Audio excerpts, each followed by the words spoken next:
안녕하세요. 너무 어이가 없고 화가 나는데 친구들이 이곳에 글을 올리면 이성적인 판단을 내릴 수 있다고 하여 조언을 구하려고 방금 급하게 아이디 만들어서 글을 올립니다. 말 그대로 결혼한 제 친언니의 시댁 때문에 글을 올리는데 정말 너무 화가 나고 어이가 없습니다. 저는 20대 대학생이고 위로 지금 글의 주인공인 30대 초반 제 언니, 오빠, 그리고 제 밑으로 갓 20살 된 남동생이 있습니다. 사남매입니다. 각설하고 본론으로 들어가자면 다름이 아니라 결혼한 제 언니 시댁에 얼마나 더 해줘야 하는지 모르겠습니다. 우선 우리 집은 툭 터놓고 말하자면 잘 살아요. 보통 사람들보다 풍족하게 잘 살아서 그런지 모든 면에서 불편 없이 저희 사남매 예쁘게 잘 키워주셨습니다. 문제는 언니입니다. 언니는 저희 사남매 중 가장 예쁘고 똑똑합니다. 물론 저희 넷 중에 제일 착하고요. 근데 언니가 14살 때 집에 있던 러닝머신 기구로 오빠랑 장난치다가 컨베이어 벨트라고 해야 하나요? 그 벨트 안쪽으로 손이 말려 들어가면서 왼손 약지와 새끼손가락이 사고로 절단이 되었습니다. 새끼손가락은 아예 없고 약지 손가락은 한 마디밖에 없습니다.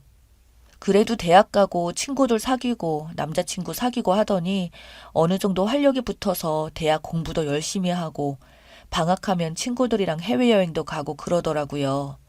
우리 가족은 모두 다행이라고 생각하면서 언니에게 지원을 정말 아낌없이 했습니다. 근데 문제는 취업이 안 되더라고요. 손가락이 없다는 이유로요. 언니는 자책을 하며 방 밖으로 나오지도 않고 극단적인 행동까지 하며 병원도 갔어요. 그 모습을 마음 아프게 지켜보시던 아버지께서 2호선 대학가 주변에 언니 명의로 된 카페를 차려주셨습니다. 아버지께서 그렇게 열심히 해주시니 자기도 느끼는 게 있었는지 카페를 열심히 운영하더라고요. 지금은 아르바이트생만 5명, 6명 될 정도로 바쁘고 장사도 잘 되고 있어요. 그렇게 카페 일을 하다가 카페 사러 온 형부가 언니한테 한눈에 반해서 반년 넘게 언니를 따라다녔습니다. 아, 형부는 대기업 대리이고 똑똑하고 형부도 착하고 좋아요. 저희 부모님께도 잘하고 저희 남매도 잘 챙겨주고요. 형부한테는 불만 그다지 없습니다. 그렇게 둘이 2년간 사귀었고 형부가 언니에게 프로포즈를 했는데 언니는 자기가 손가락이 없어서 남들처럼 왼손에 결혼 반지도 못 끼고 어쩌고 하면서 울고불고 계속 거절을 하다가 결국에 저랑 제 동생이 같이 합심해서 형부 프로포즈 도와줘서 결혼에 골인했죠. 결혼할 때 언니는 몸이 불편하니까 시댁에서 미움을 받을까봐 저희 부모님께서 여의도에 40평대 아파트를 해주셨고 아버지 명의이고 아기 태어나면 언니 명의로 형부 차도 누가 봐도 멋진 외제차로 바꿔주셨습니다. 언니 명의이고요. 예단이라고 해야 하나요? 우리 집에서 시댁으로 보내는 물품비만 1억이 뭐야 2억가량 들였고 돈만 1억을 질렀습니다. 솔직히 저는 이때부터 결혼 말리고 사돈댁 보면 눈 치켜뜨고 그랬습니다. 사돈댁 두 분이서 아파트 단지 내에서 슈퍼마켓을 하세요. 솔직하게 말해서 그렇게 부족한 집안은 아니지만 딱히 잘 사는 집도 아니에요. 근데 우리 언니를 부족한 아이라고 칭하며 온갖 명품들이며 모피 등등 먼 친척 선물들까지 다 해야 한다고 보내더라고요. 그래도 언니가 좋다 하니 우리 가족들 다 참고 견디고 이해하고 있습니다. 결혼하고 나서도 계속 뭘 요구했습니다. 며느리는 어린애들 몇 명을 부리면서 가게 하는데 자기들은 낡은 구멍가게를 해서 주변 사람들이 얕본다고 하도 언니를 갈구고 궁시렁거려서 아버지께서 사돈댁이 하는 슈퍼 옆에 있는 미용실이랑 반찬가게를 매입하여서 확장하여 큰 할인점으로 새로 만들어 주셨죠. 그런데도 저희가 이혼해라 어쩌라 소리 안 하는 건 형부 때문이었습니다. 저런 일 생길 때마다 맨날 형부가 사돈댁 가서 인연 끊자고 난리 부리면 한 달은 잠잠하고 그랬거든요. 언니한테 가족이랑 연 다 끊고 너랑 나랑 둘이 살자 이러는데 바보 같은 언니는 혈연을 어떻게 끊느냐 이런 식이고 형부가 결혼할 때부터 부모님한테 그랬어요. 자기 이름으로 재산 아무것도 주지 마시라고 공동 명의로 해주지 마시라고 자기가 욕심 생기거나 자기 가족이 허튼 생각할 수 있다며 이런 식으로 다 마다하고 명절에도 우리 집 먼저 오고 그랬습니다. 자기네 집보다 우리 집이 더 좋고 행복하다면서요. 아무튼 형부가 매일 언니 사랑해주고 우리한테 자주 연락하고 하니까 이혼하라는 말을 안 했죠. 둘이 그렇게 잘 사니까. 근데 어제 일이 터졌습니다. 언니랑 형부가 결혼한 지 3년 정도 됐는데 아직 아기가 안 생겼어요. 형부 말로는 아직 둘이서만 더 사랑하고 싶고 아빠가 준비가 안 되어 있다 뭐 이랬어요. 우리 가족도 그런가 보다 하고 오히려 어머니는 아이 생기면 지옥이야 하면서 저희 가리키면서 장난도 치고 그랬죠. 근데 시댁은 그게 아니었나 봐요. 맨날 아이 안 생긴다고 언니한테 따로 몰래 전화해서 뭐라고 하고 그랬다더군요. 언니 카페 일하는 거 가지고 여자가 밖에서 나도니까 아랫배가 뒤숭숭해서 애가 자리를 못 잡는다는 둥, 우리 아들 명이 아무것도 없다는 둥, 사돈들이 욕심부리니 하늘이 괘씸해서 아이를 안 내려주는 거라고 막말을 하면서요. 형부가 알면 또 난리 날 걸 아니까 아들한테 말하지 말라고 말하는 순간 끝이라면서 겁을 줬대요. 그러니 언니는 사이가 흐트러지는 것도 싫고 자기 때문에 연 끊는 것도 못 보겠으니 말 안 하고 혼자 참아왔던 거예요. 근데 어제 언니 시어머니가 언니한테 손가락 없는 바보년 데려다가 우리 귀하고 능력 있는 아들이랑 살게 허락해줬더니 애도 못 낳는다며 속도 장애인인 것 아니냐며 네 어미 닮았으면 달걀 낳듯이 낳아도 이미 여러 명을 낳았어야지 너는 너희 집 주운 자식 아니냐고 하면서 모욕을 줬다는 겁니다. 그리고는 언니 어제 우리 집에 왔습니다. 방에 들어가서 계속 울어요. 이러다 쓰러질 것 같아 물이라도 먹이려고 하면 내버려 두라고 합니다. 어제 저녁부터 형부는 집 앞에서 계속 무릎 꿇고 앉아 있는데 부모님께서 현관문 열어주지 말라고 하셔서 가족 모두 밖에 못 나가고 있습니다. 형부는 계속 시댁이랑 연 끊고 둘이 살자 아니면 우리 부모님 모시면서 본인이 대를 사유로 들어와 살겠다고 말하면서 지금까지도 마당에 무릎 꿇고 있습니다. 이혼을 시키는 게 맞는 걸까요? 아니면 형부 말대로 시댁이랑 인연을 끊으라고 하는 게 맞나요? 하지만 혈육관계가 그렇게 쉽게 끊어지나요? 조언 구하고 싶습니다. 사랑하는 제 언니를 제발 도와주세요. 베스트 댓글. 우선 이혼이 가장 확실하긴 한데 글쓴이 언니가 이혼은 안 할 것 같네요. 이왕 이렇게 된 거 시댁에 해줬던 금전적인 모든 것들 가져오시고 앞으로도 경제적으로도 절대 도움 주지 마세요. 그럼 언니가 자기 발로 와서 이혼하겠다고 할 겁니다. 지금 저 형부라는 작자가 왜 잡는 줄 알아요? 처갓댁 금전적인 도움 때문에 저러는 거예요. 진짜 제대로 된 남자였다면 진작 자기네 식구들이랑 연 끊었습니다. 자기네 집에서 미친놈 마냥 난리를 쳤어요. 그러다 일 터지면 한 번씩 중내 사내 하는 거 님 언니가 엄청 하고 본인 가족들이 언니 흠 있는 것 때문에 용서해주고 금전적 도움을 줘서 저렇게 하는 거예요. 연을 끊어? 끊을 거면 진짜 끊었지. 대를 사이 같은 소리 하고 있네. 언니가 저렇게 멍청하게 나오는 거 정신적 충격만 있지 경제적으로 전혀 불편한 게 없으니 본인이랑 본인 가족들이 저런 취급을 해도 좋다고 실실거리며 웃고 있는 거예요. 저딴 취급 받으면서 경제적 능력도 없잖아요? 그럼 힘들다고 징징거리며 이혼하겠다고 할 겁니다. 아마 처가댁에서 금전적 지원 전부 끊어버리면 저 형부라는 사람도 처음에는 긴가민가 하다가 자기 부모 앞세워 님들 가족한테 죄송하다고 사과할 거예요. 님 가족들이 용서 안 하고 금전적 도움을 주지 않으면 님 언니 구박을 할 거고 그때 언니한테 말하세요. 지금이라도 이혼하고 다시 돌아온다면 언니는 부모님 받아준다고요. 후기 2년 만에 찾아뵙네요. 그동안 많은 일이 있었고 가족들이 마음 추스르고 더욱 단단해지느라 다시 찾아와서 후기를 남기기까지 많은 시간이 걸렸습니다. 이제 와서 무슨 이야기를 더 하나 싶기도 하지만 그래도 여기서 많은 분이 조언해 주셨던 게 도움이 되어서 늦게라도 후기 전해 드리는 게 도리인 것 같아 2년 만에 글을 남겨요. 결국 언니랑 그 인간은 이혼했습니다. 다시 합치고 사돈이랑 연 끊고 대릴 사이로 우리 집에서 3개월 정도 넘게 살다가 엄마랑 제가 솔직히 외간 남자랑 같이 산다는 게 여간 불편한 게 아니어서 아빠가 집에서 10분 거리 아파트를 언니 명의로 새로 얻어줘서 거기서 이사를 갔습니다. 그러다가 저랑 오빠는 따로 집 얻어주셔서 각자 나와 살았고, 동생은 집에서 통학하긴 하지만 동생도 바빠서 잘 부딪힐 일이 없어서 안 보고 살았더니 이렇게 그냥 풀리나 보다 싶었죠. 근데 그 시어머니가 동네 아줌마들이랑 같이 언니 카페에 찾아와서 아들 잡아먹은 마녀라고 욕을 해대는 바람에 언니는 그렇게 애착을 가지고 일하던 카페를 처분했습니다. 그때도 형부가 엄청나게 미안하다고 사정하고 집에 찾아가 죽겠다고 그러는 통에 어찌어찌 마무리가 됐었어요. 근데 작년 설 지나고 갑자기 형부가 이제 자기 부모님 용서할 때도 되지 않았냐고 언니를 부추겼다고 하네요.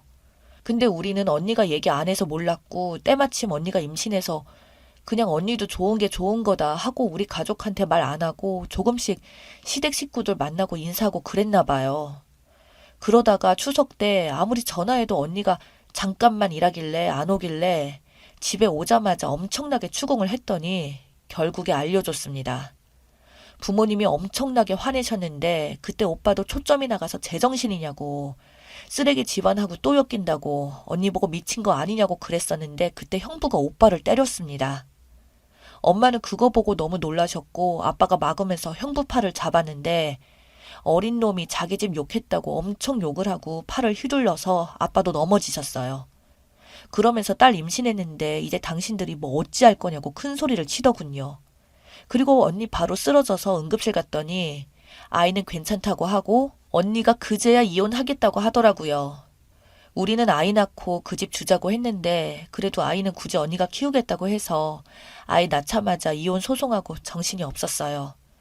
결론적으로 증거 될 만한 게 전혀 없어서 그냥 이혼 서류에 서로 도장 찍고 친권, 양육권 언니가 갖고 오는 걸로 하고 억울하지만 그 집 주고 마무리 되는구나 싶었습니다. 그런데 작년 말 올해 초에 아빠 세금이랑 뭐 이런 것 때문에 재산 정리하라고 해야 하나? 아무튼 그거 하시면서 사돈한테 확장공사 시켜줬던 그 마트가 언니 명의로 되어 있다는 걸 알았습니다. 그때 세금이며 뭐 이런저런 문제 때문에 언니 이름으로 했던 것 같다고 하더라고요.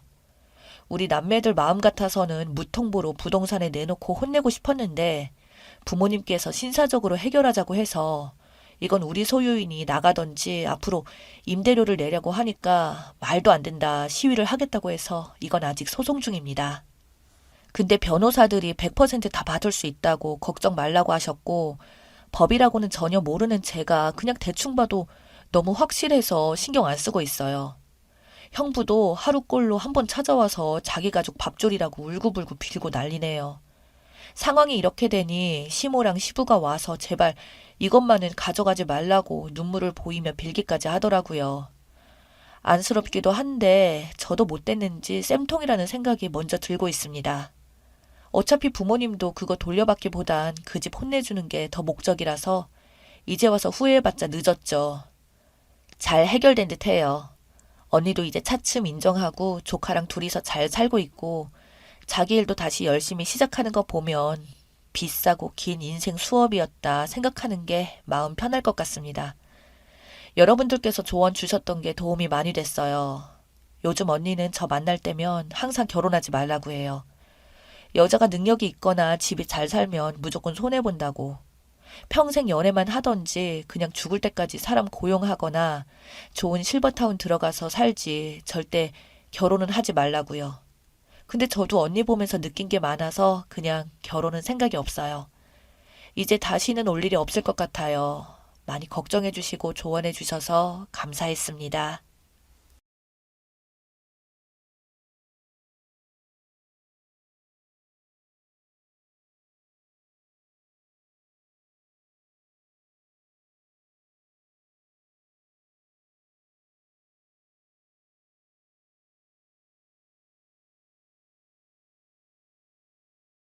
안녕하세요. 저에게는 잊을 수 없는 차마 지워지지 않는 상처가 있습니다.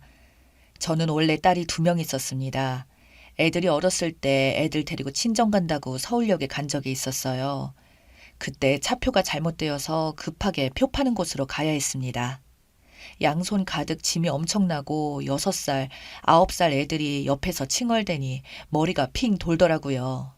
까딱하면 차표도 날아가고 차도 못 타게 된 상황이라 서울역 안에 있는 초록 의자 짐에 두고 애들한테 절대로 어디 가지 말고 짐 옆에 꼭 붙어 있으라고 했습니다.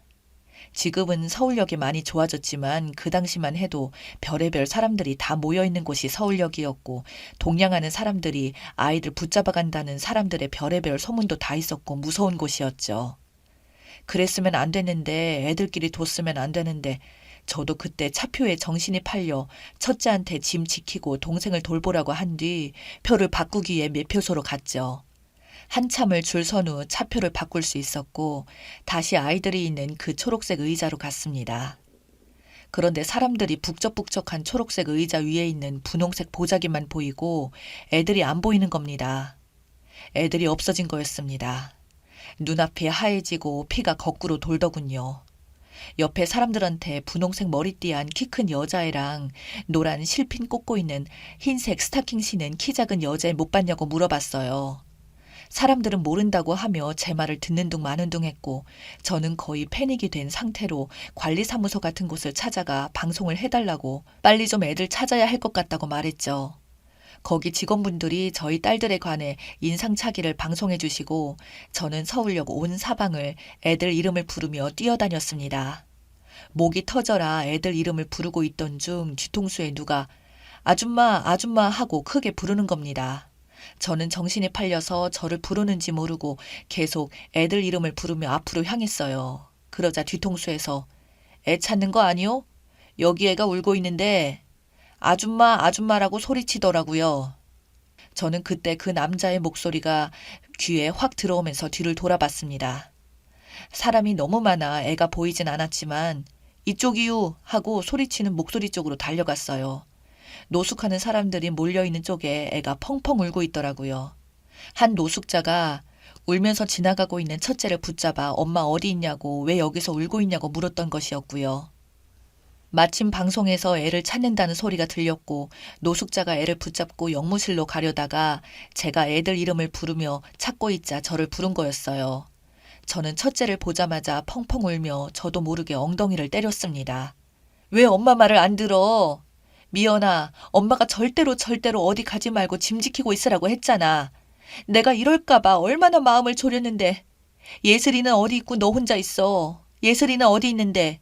라고 말했지요. 그러자 미연이는 꺽꺽 울며 누가 나 때렸다고 뭐라고 하는 겁니다. 최미연, 너 지금 그게 무슨 말이야. 동생이 없는데 누가 때리는 게 뭐가 중요해. 그거는 동생 찾고 나서 말하고 예슬이 어디 갔냐고 물었잖아 엄마가. 라고 말하자 미연이는 그제서야 울며 상황을 말하더라고요. 나이가 어린 예슬이는 제가 계속 안 오자 기다리는 게 지쳤는지 자꾸 다른 곳으로 가려고 했답니다. 미연이는 첫째로서 엄마 말을 들었어야 했기에 예슬이 손목을 세게 잡으며 안 된다고 최예슬 너 엄마가 한 말 못 들었어? 기다리랬잖아. 나도 힘들어. 라는 식으로 말했대요. 미연이는 어린 나이인데 지 동생 돌보는 게 얼마나 힘들었겠어요. 그 덥고 사람 많고 답답한 곳에서 30분을 넘게 기다리느라 짜증이 날 대로 짜증난 미연이는 예슬이에게 화를 냈나 봅니다. 예슬이는 미연이 손을 확 뿌리치고 엄마 찾으러 갈 거야 라고 했고 화가 난 미연이도 자기도 엄마 찾으러 갈 거라고 하면서 그렇게 둘은 그 많은 사람들 사이에서 길을 잃었고 서로를 잃어버리게 된 것이었죠. 저는 첫째를 영무실로 데려다 맡기고 직원들에게 이 사실을 말하고 정신없이 다시 둘째를 찾으러 다녔습니다. 정말 옷이 흠뻑 젖어 땀이 똑똑히 흘러내릴 때까지 목소리가 쉬어 안 나올 때까지 서울역 온 사방을 뒤집고 다녔지요. 경찰에 신고를 해서 경찰도 온 상태였고요. 이 사실을 전해 들은 남편도 바로 달려와 서울역과 그 근처를 쥐잡듯이 찾았지만 낮이 밤이 될 때까지 둘째는 보이지 않았습니다. 새벽이 되고 사람들이 다 빠져나간 후 집에 없는 사람들만 남아있는 그 시간에도 둘째는 보이지 않았고 저희 부부를 불쌍한 표정으로 지켜보고 있는 사람들 많이 있었습니다. 경찰에서 순찰대를 배치해 그 일대 쪽방촌과 애가 있을 만한 곳을 샅샅이 뒤졌습니다. 그래도 아이는 보이지 않았어요. 아이를 찾기 위해 남편과 저는 직장도 그만두고 지방으로 사방팔방 돌아다녔습니다. 한번 지방에 가면 일주일 넘게 있었으니 수입은 없고 지출만 계속 늘어나는 상황이었죠. 둘째 찾는다고 첫째도 못 보살펴주고 집이 풍비박산이 났습니다. 있던 집도 날아가고 정말 진짜 단칸방을 얻어서 생활했습니다. 그 이후 수십 년을 눈물로 살았습니다. 전단지 몇만 부를 제 손이 닳도록 돌리고 사람 구할 돈도 없었기에 그걸 혼자서 다 했어요. 이렇게 살면 안 되겠다. 둘째만 신경 쓰느라 첫째를 보살피지 못하고 점점 어두워져가는 첫째를 위해서 저희는 결심했습니다. 가슴에 묻고 첫째를 보살피자라고요.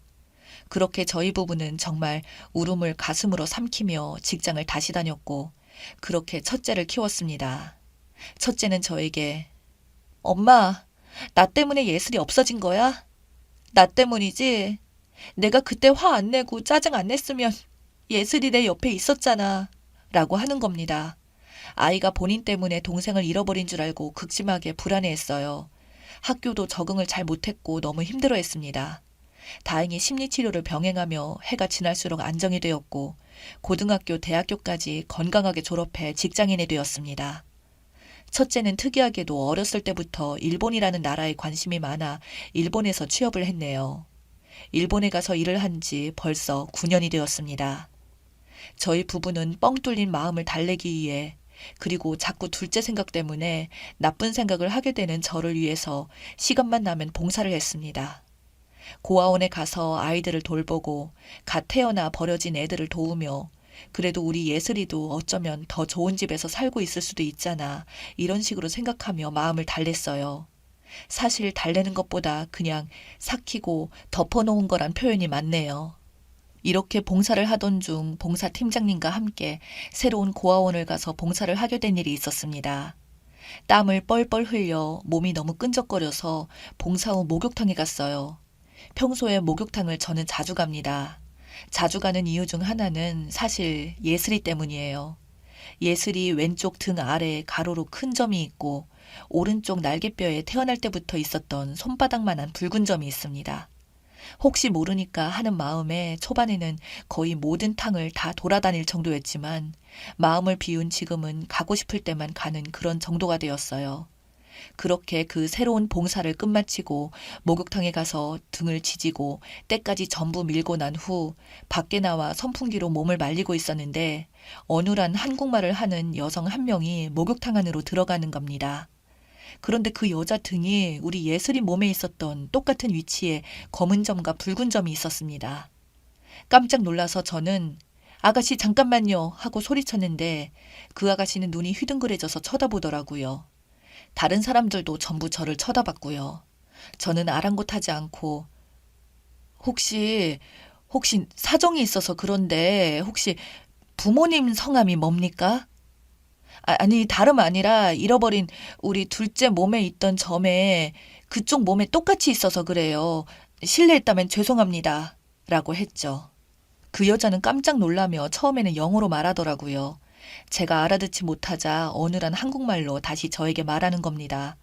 맞다고 본인 입양하라고 본인은 미국인이고 본인은 2년 전에 한국지사로 발령받아 한국에 와서 근무하고 있다고 한국말 배운 지 얼마 안 되어서 잘 못한다고 그냥 나는 한국에서 입양되었다는 것만 알고 있고 처음에 한국에 왔을 때 내가 입양된 곳을 찾아가 부모님 정보를 찾으려고 했지만 내가 할 수 있는 게 없었고 나도 일 때문에 한국에 온 것이기 때문에 그냥 자세히 알아보지 못했다고 이런 식으로 말하더라고요. 저는 그 아가씨가 입양하라고 말하는 순간 예슬이가 맞구나. 찾았다. 내 새끼 찾았다. 라고 하며 그냥 꽉 껴안으며 울었습니다. 이마가 볼록 튀어나오고 코가 오똑한 게 지아빠랑 똑 닮았고 어렸을 때 예슬이 얼굴이 있었기 때문입니다. 예슬이는 당황하며 뒷걸음질을 쳤지만 저는 예슬아 엄마야 엄마 라고 말했죠. 예슬이는 영문도 모르고 한 아줌마가 와서 갑자기 본인 딸이라고 하니 어이가 없었겠지요. 저는 감정을 추스를 수가 없었고 그 아가씨와 목욕탕에 나와 길게 이야기를 했습니다. 핸드폰에 있던 예슬이 어렸을 적 사진들과 첫째를 보여주었습니다. 그 아가씨도 놀라더라고요. 본인이랑 닮았다면서요. 저희는 유전자 검사를 받기로 했습니다. 다시 만나 가까운 경찰서를 방문해 채취하는 키트로 구강세포를 채취했고 검사 결과 저희는 친자 확인이 일치되었다고 나왔습니다. 그걸 본 순간 그냥 온몸에 힘이 풀리며 남편과 함께 펑펑 울었네요. 이 사실을 알게 된 첫째 딸도 일본에서 바로 한국으로 오는 비행기 티켓을 끊었고, 진실을 알게 된 예슬이는 저에게 전화가 와 한참을 말 못하며 울었습니다. 알고 보니 그때 해외 입양을 보내면 시설에서 일정 부분 돈을 받았고, 그 때문에 우리 예슬이가 해외로 입양된 거였습니다. 부모가 뻔히 있는 애를 찾아보려는 노력도 안 하고 바로 돈 때문에 해외로 입양 보냈다고 하네요. 우리 예슬이한테 너무 미안했습니다. 예슬이는 충격 때문인지 어렸을 때 기억을 아예 못하고 있더라고요. 왜 나만 미국인 부모와 다르게 피부색이 다르고 학교에서 차별받았는지, 내 원래 부모님은 누군지 날 버린 건가 라는 생각 때문에 사춘기 시절을 한참 힘들게 보냈답니다. 등에 있던 빨간 점과 큰 검은 점을 빼려고 시도도 했지만 빨간 점은 빼는 게 불가능하고 설령 수술을 하더라도 불주사 맞은 것처럼 흉터가 생긴다길래 안 했고, 검은 점은 사이즈가 너무 커서 빼는데 수백만 원이 든다고 해서 빼는 걸 미뤘다고 합니다. 그게 컴플렉스였고 누구한테 보여주기 싫었는데 이걸로 저희가 딸을 찾게 될 줄은 정말 꿈에도 몰랐네요. 이 기적 같은 일을 어찌 알았는지 모 방송사에서도 저희 이야기가 취재한다고 했어요. 큰 매스컴이어서 이야기가 다뤄지는 것을 평범한 직장인인 예슬이는 부담스러워했고 저도 부담스러웠기에 거절했습니다. 첫째가 한국으로 도착하자 예슬이를 찾았고 둘은 정말 펑펑 울었습니다. 첫째는 너무 눈물을 많이 흘려 어지러워서 걷지도 못할 정도였고 예슬이도 감격스러웠는지 눈물만 계속 흘렸네요. 정말 그 당시 잃어버린 아이들이 제대로 수사도 안 된 채 해외로 입양됐대요. 그런데 애타게 찾고 있는 부모님들이 많습니다. 혹시라도 이 사연을 보고 계신 해외 입양아 분들과 그 부모들은 경찰에 가서 DNA를 등록하세요. 해외에 계신 분들도 등록할 수 있는 절차가 따로 있다고 합니다. 등록하신 분들이 점점 많아진다면 저희처럼 기적 같은 일이 일어날 수 있겠죠. 저는 딸을 찾았지만 아직도 아이를 찾고 있을 부모님들을 위해 봉사활동은 멈추지 않을 계획입니다. 앞으로 감사하며 최선을 다해 살겠습니다. 이 기적 같은 이야기를 들어주신 여러분들, 가정에 축복만이 있길 기원하겠습니다.